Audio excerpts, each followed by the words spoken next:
Hello and welcome to the European Resilience Initiative Center video podcast. Today our guest is William Alberque, who is a fellow at the Henry L. Stimson Center, and before he was a director of strategy, technology and arms control at IISS, focusing on preventing of proliferation of nuclear weapons, and he also served over a decade as a weapons inspector and worked in particular in Russia. Welcome, William. Thank you very much. I'm glad to be here today. Thank you so much that you found your time. And nukes are a hot topic in Germany and in the world since Russia has full invaded Ukraine and Putin threatens the West constantly with nukes. And not only Putin, it seems to be an important factor in decision-taking process among the Western leaders, this fear that what is really behind it? What is Russia's doctrine of using nukes on the battlefield, besides threatening the West via talk shows or statements of Russian foreign ministry? Well, we have to separate Russian nuclear doctrine from the threats that we hear on television. Nuclear doctrine, to me, is the actual employment, the use of nuclear weapons. And that can be through deployments, through testing, through exercising, or through actual detonation. What we hear from Putin and from the people around him and from talk shows and from Medvedev, these are nuclear threats. This is nuclear coercion. This is the use of nuclear weapons to try to induce the other side to do something that you want them to do, or to prevent them from doing what you don't want them to do. And that's different than deterrence, which is attempting to prevent the adversary from initiating conflict with you. And what Putin is finding out is that nuclear coercion is far less effective than he thinks, or than he thought certainly before the war. It has worked a little bit in terms of slowing down Western arms sales or Western arms donations to Ukraine, certain types of weapons, certain limitations, a fear of escalation, but it hasn't prevented allies, because what we realize is the credibility of the threat of the use of nuclear weapons in this war against Ukraine that Russia has committed is far lower than we would than anyone in Europe might have expected. It's just not credible. The idea that Russia would use nuclear weapons against Ukraine, the costs, political and economic and military, for such a use is so high. And so we're reminded, for instance, in the Vietnam War, President Nixon, when he came to office, decided to threaten nuclear strikes against North Vietnam. And he even flushed the bombers and sent out the submarines and everything, the largest alert of U.S. strategic forces of all time, in order to try to intimidate North Vietnam to terminating the war on American terms, and to try to coerce the Soviets to push the North Vietnamese into negotiations. And it didn't work. Again, because it was absolutely clear that the use of nuclear weapons in North Vietnam was not at all likely. Same thing with Ukraine. Russia is trying to use nuclear coercion and threats to achieve a political outcome, which is not credible and therefore has been relatively ineffective. When we look at the possibility of nuclear warfare or single-time use of nukes on the battlefield, not to get a political result, but to get like some feasible military result. You have recently published a piece on how Russia can use nukes on the battlefield, what reason, what is the threshold. What do we know about Russia's doctrine? They seem to have recently published a new one, which is semi-official. What is going on there? Well, so if you look deeply into Russian doctrine, and you're right, thank you for mentioning the paper I did for IISS on Russian thought and doctrine related to non-strategic nuclear weapons use. Part 2 of that report is going to come out in about a month, and we're going to look at numbers and types and military exercises and storage. What we know about Russian nuclear doctrine is they publish a doctrine for public consumption, and it says some things in it. For instance, that Russia reserves the right to use nuclear weapons in cases when either nuclear weapons have been used against it first, or when the existence of the Russian state is under threat. But of course, like a lot of doctrines, it also adds in a line that says, whenever the supreme interests of Russia mandate nuclear use. So a lot of people have argued that, well, Russia would never use nuclear weapons unless, Moscow was about to fall.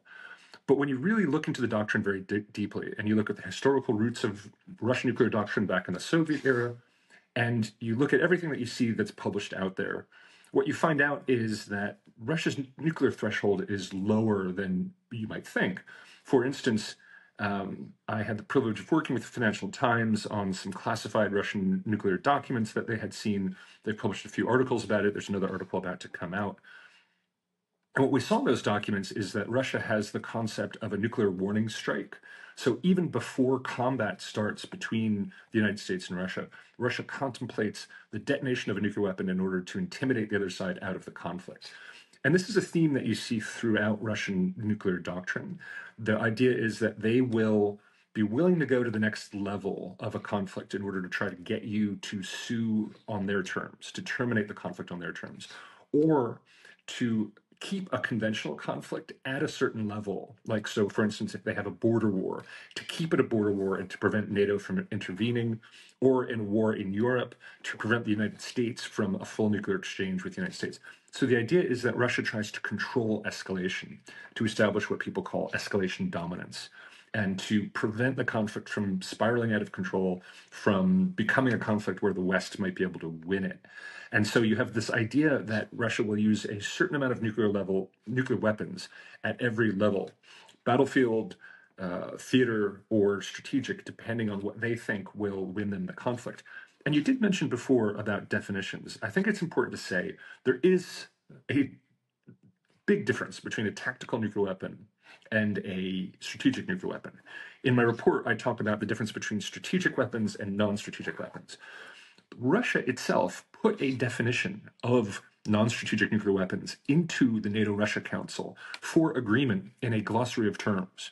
So this was official from Russian government, an MFA and MOD cleared position. And they say basically, strategic weapons are weapons that the Russians reserve for strikes on American territory, so on the continental United States. Non-strategic nuclear weapons are all the weapons that are not counted in strategic arms control between the US and Russia, and they're weapons that are reserved for the theater or the battlefield fight. In Russian doctrine, they have the idea of the tactical fight, that's the close battlefield, the operational fight, that's the theater, and then the strategic fight, and that's homeland to homeland. So non-strategic nuclear weapons or tactical nuclear weapons are meant for the battlefield or the theater only and not for strikes on the United States. So in that you think about the Iskander 500-kilometer range, short-range ballistic missile. That's meant for the battlefield and the deep battlefield. That's not meant for the United States. So that's clearly a non-strategic nuclear weapon. You could think of nuclear artillery or nuclear landmines, which were prevalent during the Cold War. These would be tactical or non-strategic nuclear weapons. And that's fundamentally different than an ICBM, an intercontinental ballistic missile meant to destroy cities a continent away. Even the definition of ranges for strategic weapons are weapons that go 5,500 kilometers. That, not coincidentally, is the distance from the missile ranges in Russia to the missile ranges in the United States. Battlefield nuclear weapons tend to be under that, far under that, and then theater nuclear weapons tend to be in the 2,000, 3,000 kilometer range. So in Russian doctrine, there is a firm difference between the use of those weapons meant to destroy the United States, strategic weapons, versus weapons that are meant to fight either NATO or smaller battlefield wars. And those are tactical or non-strategic nuclear weapons. Before we go to the deep analysis of how Russia can use nukes, will Russia use nukes, and what will be the Western response on that, don't forget to like, to share, to subscribe to this channel. We are talking to William Alberque, who is a fellow at the Henry L. Stimson Center, and before he was a director of strategy, technology, and arms control at IISS, and before he spent years in arms control, working in particular in Russia as a weapons inspector. You can see William's expertise in what is regarding Russia's weapons and how the Russians are intending to use them. William, you have already mentioned these ideas of Russia to use that, and you also pointed out that Russia uses this fear in the West as a political leverage. And this doctrine of controlled escalation or escalation dominance can only exist, please correct me if I'm wrong, when one side in Russia's imagination, the West, has a lot of fear about consuming any danger. And in this case, Russia can say, okay, we don't care, like we have nothing to lose, but you have a lot. So let us do anything we can. But this opens a gate to endless endless aggression, because when you don't fight back out of fear of conflict, the opponent can attack you as much as possible. That's absolutely correct. And when you think about the past 30 years that Putin has been watching the West, to him, he sees a West that is willing to take some risks, but not willing to take casualties, that may intervene in conflicts, but doesn't really have a stomach for the long fight and will eventually walk away, and is deadly afraid of nuclear threats, of nuclear escalation, of fears of escalation. We say all the time, you hear the President of the United States, you hear President, Secretary General, like everybody talks about escalation and fears of Russian nuclear weapons use. So what the lesson Putin takes away from that is, if he threatens us, if he threatens nuclear use, we'll back down.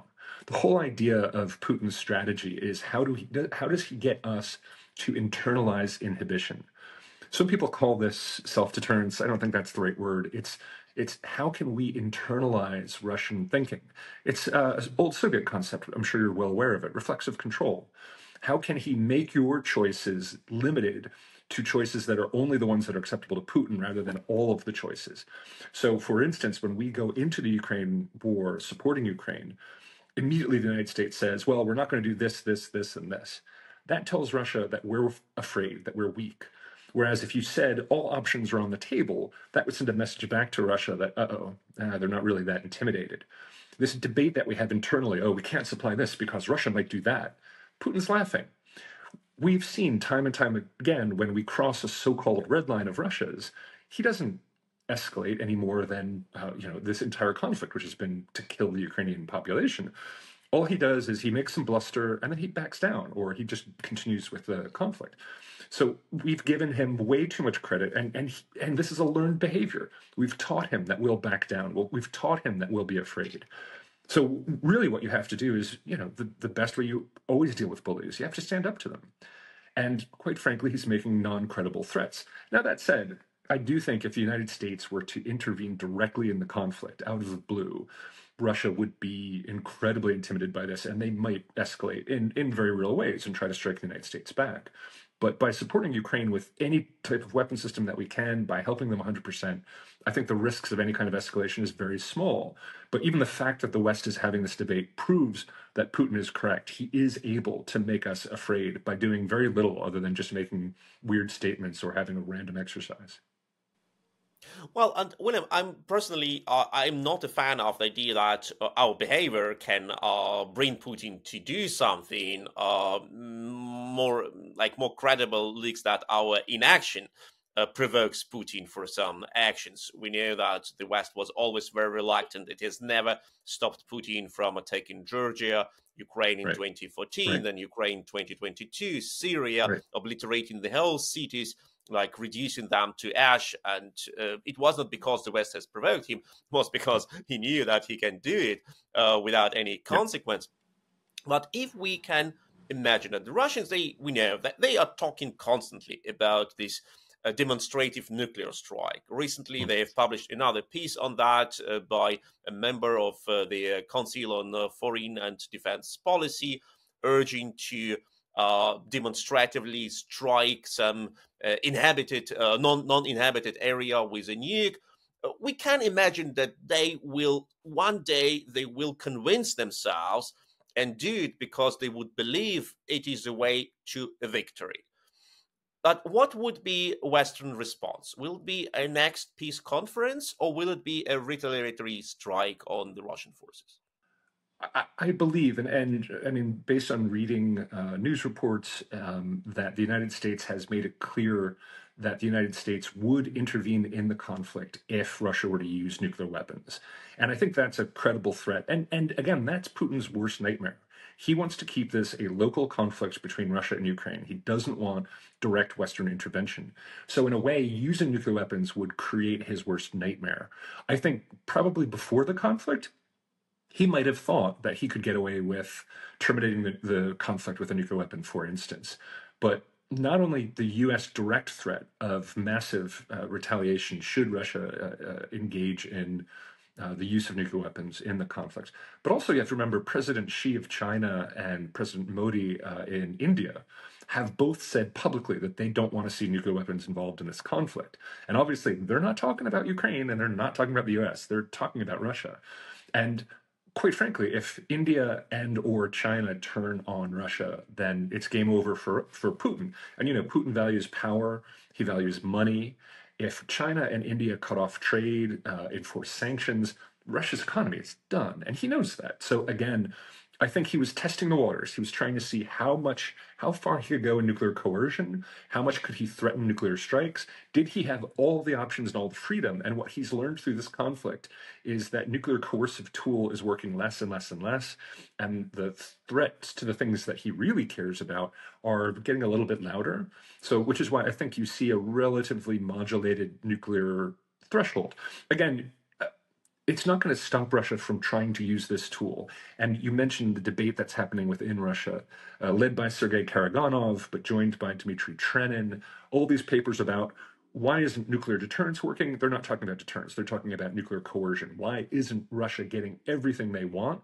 And maybe if they show that they're crazy, madman theory, the same thing that Nixon tried in Vietnam, maybe that will make us back down. It didn't work in 1970. It's not going to work today. So it's interesting watching Putin learn. Nuclear threats are not going to go away. Russia will keep returning to this to see if it works because, okay, it didn't work last time. Maybe it'll work this time. So we have to be steadfast. We have to be resolute. This isn't going to go away. This is something that we need to continuously respond to. But the U.S. needs to make it clear that the United States will intervene if Russia uses nuclear weapons under any circumstances, whether it's a demonstration strike, a battlefield strike, a strike against a Ukrainian city, that will result in Russia's defeat and comprehensive defeat, because ultimately they have to. You mentioned before, part of my work has been trying to stop the spread of nuclear weapons. One way to guarantee the spread of nuclear weapons would be if Russia wins and is seen to win through nuclear threats. That will make every country on earth think that the only way to guarantee their security is through nuclear weapons. Whereas if Russia loses and is seen to lose, then it will show that nuclear weapon states sometimes lose. Nuclear weapons are not a magic key to protect your country. The United States has learned this a couple times. It didn't help us win in Vietnam. It didn't help us with a decisive victory in Korea. Nuclear weapons can't change that kind of outcome. Yeah, in Afghanistan, exactly. Iraq, September 11th, October 6th. We see over and over again that non-nuclear weapon states will attack nuclear weapon states when they think it's in their interest. And nuclear weapons aren't going to be decisive because the threat of use of nuclear weapons, they're really good at deterring other nuclear weapon states from direct conflict. They're not good at all this below the threshold conflict. And again, it's a lesson that Russia is learning, but we need to continuously teach them. And again, I think the defeat of Russia will show that nuclear weapons are not decisive in all of human conflict, and that we should limit the spread of nuclear weapons, keep it where it is, no more nuclear powers, and try to maintain stability in a very difficult period in international relations. Don't forget to like, to share, subscribe to this channel so you will never miss an interview like this with William Alberque, who is a fellow at the Henry L. Stimson Center and before worked for the IISS as Director of Strategy, Technology and Arms Control, and was a weapons inspector controlling, in particular, Russia's nuclear arsenal. William, you have already mentioned China and the consequence for the non-proliferation concept. The consequence of this war. What are the lessons China is learning now from this war? That they may attack Taiwan without consequences because they have nukes? Well, I think that's a great question. And I think you're absolutely right that China is watching this conflict very closely and carefully, and they are drawing all kinds of lessons from it. One of which is, if Russia's having a tough time attacking a country where it just basically had to drive across roads and rail, it's a lot harder than they thought. The idea that China is going to conduct the most complex amphibious operation in human history, they might be pausing a little bit and thinking. The Taiwanese, in the meantime, have to really shift their defense thinking and get much better at resilience and whole of society resistance to the potential of a Chinese invasion. But ultimately, I think Xi is learning that by increasing nuclear threats early, you may be able to have early advantage in terms of limiting Western intervention, because that is what actually happened. Ultimately, the West did inhibit itself from supplying Ukraine with lethal weaponry when we should have, and the types of weapons that they needed early on in the conflict. We really slow rolled ourselves. But ultimately, I think he's also learning that nuclear weapons are not decisive in these kinds of fights, that the West will eventually re-find its courage and support Taiwan, for instance, in a conflict with China. So that's why, again, I think it's really important to continue to support Ukraine, to demonstrate to people like President Xi that they can't get away with this, that nuclear weapons aren't going to help them in terms of local conquests. And even Xi himself, seeing the world's reaction, especially the non-aligned movement, the rest of the world's reaction to Russian nuclear threats, thinking, maybe saber-rattling, it has its limits. So again, I think that's why talking to countries like India, talking to the global South, and getting them to be vocal that if Russia used nuclear weapons, it would be a bad thing in this conflict, I think would be useful in demonstrating to China as well that this isn't going to help them. This isn't going to help. Nuclear coercion doesn't work and is just not a winning strategy. Ultimately, I don't think we're going to persuade China that it doesn't want Taiwan. It will continue to want it, but hopefully we can restrict that to a political level. And again, I think defeating Russia in Ukraine is a good way to demonstrate to China that this is probably not going to go as well as they would hope. And these Chinese warnings towards Russia don't even think about using nukes. How much of Chinese fear is inside that Russia can use nukes in a case of some border conflict between China and Russia? You're absolutely correct. I mean, when I was working with Financial Times, I helped them review documents, including war games against China, where they used battlefield nuclear weapons to try to defeat China's overwhelming numerical superiority on the battlefield. So if nuclear weapons are normalized in combat, then Russia could prevail against China. And I think China does have a longer-term strategy towards Russia as a failing power to try to seize some of that eastern territory, especially with global warming. The tundra will be incredibly fertile agricultural land. So, I think China's looking at the longer term there and thinking if nuclear weapons are normalized in battlefield situations, that they might lose that fight or lose a lot of troops, not have a good time against Russia in combat. I think also China's thinking about warfare with the United States, and the idea that the United States might be willing to escalate in a conflict and use nuclear weapons. So again, I think China has an interest in it's building up its nuclear weapons in order to deter the United States, but it's building up its conventional forces in order to win against Taiwan and to keep the United States out. So you can see it's in China's interest to actually keep that conflict at a conventional level.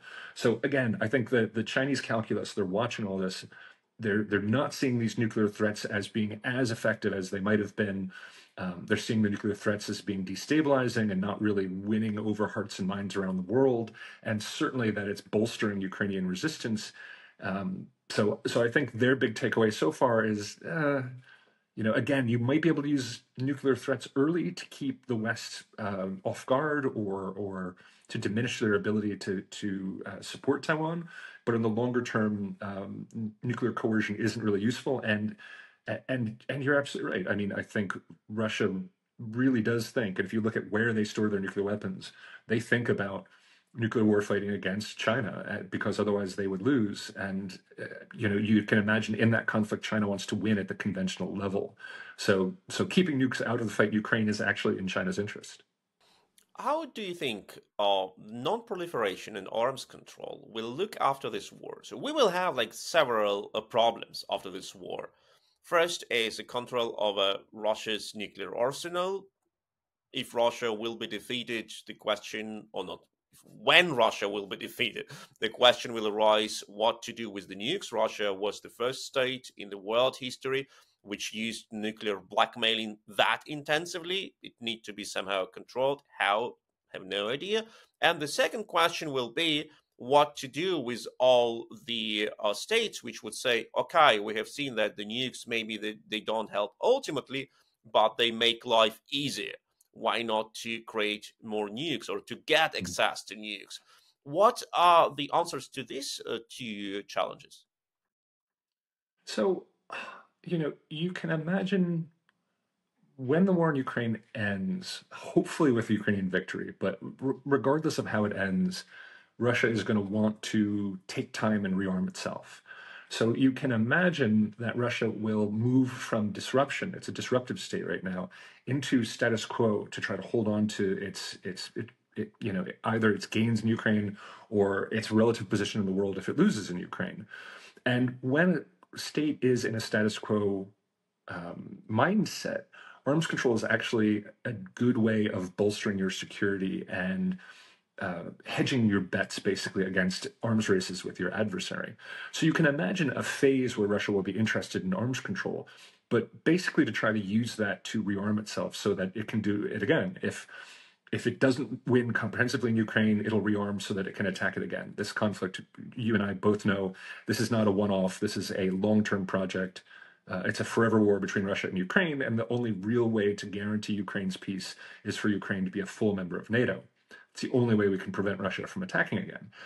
But you can see a point where Russia might be in more of a status quo position, where the Belarus has been resolved, it's part of Russia. The Baltics and Finland and the rest of the border are irrevocably Russia's adversaries, and that'll never change. Maybe something in the Caucasus, whatever happens with Georgia. So then Russia would be worried about the longer term demographic changes, the fact that the West will eventually be able to completely overpower Russia and China may turn on Russia. So arms control might be something that they're interested in that rebuilding period and even possibly for longer term.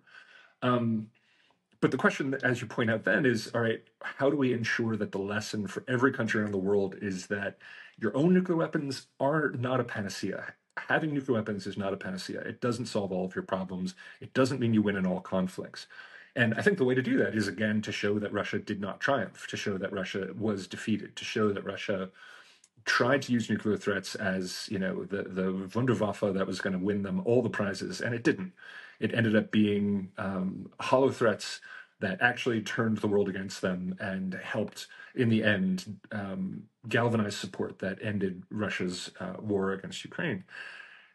So it's like I said before, it's about not only defeating Russia, but ensuring that Russia is seen to have been defeated. Not only to make sure that these threats are countered by the West, but that the world sees that we stand up to these nuclear threats and that we're not afraid. That's the best way I think we can show the world that proliferation is not a good thing. The US can continue to deliver on its extended deterrence guarantees to tell countries, if you ally with the West, if you ally with the US, the UK, France, we can protect you against predations of countries like Russia. And continue to reinforce the NPT, the Nuclear Non-Proliferation Treaty. I think the nuclear ban treaty goes in completely the wrong direction. They want to put their head in the sand and pretend that the world's not the way that the world is, whereas the NPT recognizes the world the way it is and says we have to work within the system to try to limit the spread of nuclear weapons to more states than there are now. And work towards disarmament. But in the NPT treaty, disarmament doesn't just come out of the blue. You don't just decide to disarm. The political conditions have to change. You have to resolve the underlying conflicts in order to get to disarmament. And so, we can get back to trying to help Russia behave within the international system. And that's going to mean reinforcing global rules, reinforcing norms. Hopefully China over time will also be convinced to invest more in a rule-based system, but that's going to be a much harder conflict because China wants to conquer Taiwan. So persuading China to become a status quo power is going to be the next big challenge. And again, that'll be through Taiwanese resilience, through credible deterrence of against a Chinese attack on Taiwan. But that's a much longer term project. But in the meantime, we really for non-proliferation's sake, we have to make sure that Russia is seen to lose in its war objectives against Ukraine. What about the armed programs of official nuclear powers, the US, France, the United Kingdom? Will their military strategies or their military research and development programs change? Will we see like the creation of new types of nuclear weapons, or in country more conventional weapons, new strategies of usage of nuclear weapons, lowering of thresholds, maybe? I don't think so, because I think, again, the lesson in Russia's war against Ukraine is things like, air defenses, integrated air and missile defense really matters. Precision strike, either mass numbers of very cheap missiles and drones and or very, very fast, very stealthy missiles are helpful.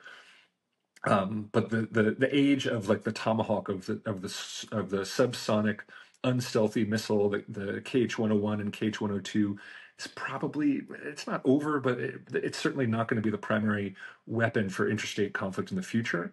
But again, it shows that you need conventional force. That before this war, people kept talking about, how cyber and space and robots and all that shit is going to be really, really important in the future. And it turns out that warfare remains relatively similar with some technological innovation to the same way it's been throughout the 20th century. It's about battle tanks, artillery, infantry, air cover, missile defense, missile strikes. So it's about combined arms, effective training, understanding your adversary, understanding your own tactics and strategy, and being able to enact that.